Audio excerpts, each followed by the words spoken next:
Sampah merupakan wujud zat yang tidak terdapat nilai harga di dalamnya, sangat mengganggu dan keberadaannya cenderung membawa kerugian.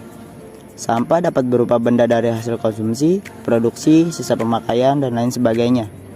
Berdasarkan bentuknya, sampah dapat dibedakan ke dalam dua jenis, diantaranya adalah sampah organik dan sampah anorganik. Sampah organik merupakan jenis sampah yang dapat terurai oleh bakteri pembusuk. Misalnya seperti sampah dedaunan, buah-buahan, sayuran, sisa makanan, dan lain sebagainya. Sampah jenis ini tergolong sampah ramah lingkungan yang dapat diolah menjadi sesuatu yang bermanfaat pada sektor tertentu.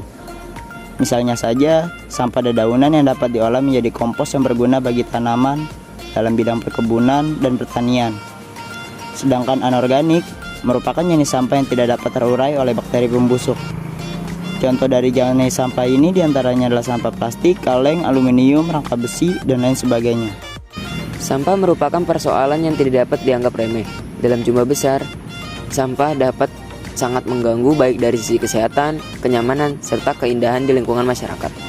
Dampak yang ditimbulkan oleh sampah sangatlah beragam, mulai dari munculnya berbagai macam penyakit, pencemaran udara, banjir, bau tak sedap, dan masih banyak lagi. Sampah dalam jumlah yang cukup besar juga akan merusak lingkungan yang menimbulkan bau tidak sedap. Bau yang tidak sedap dan kotoran yang terdapat dalam sampah tersebut tentu mengundang bakteri-bakteri yang berpotensi menimbulkan berbagai macam penyakit. Tak hanya menimbulkan berbagai macam penyakit, sampah juga menjadi penyebab munculnya bencana alam banjir. Banjir yang ditimbulkan oleh sampah ini juga mendatangkan kerugian-kerugian baru seperti misalnya muncul penyakit kulit, DBD, dan kerugian material yang cukup besar.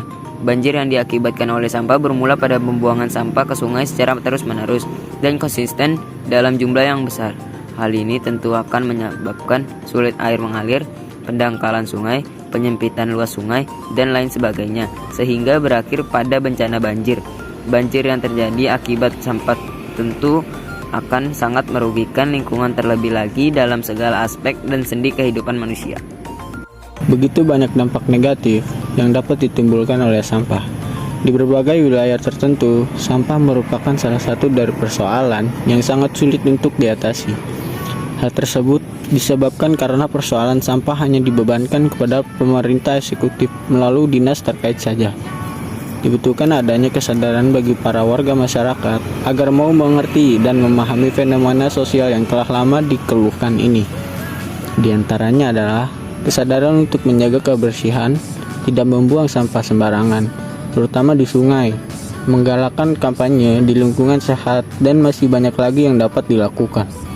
Semua demi kenyamanan, kebersihan, dan kesehatan lingkungan di tempat tinggal kita sebagai warga masyarakat yang bermoral dan berkarakter beriman.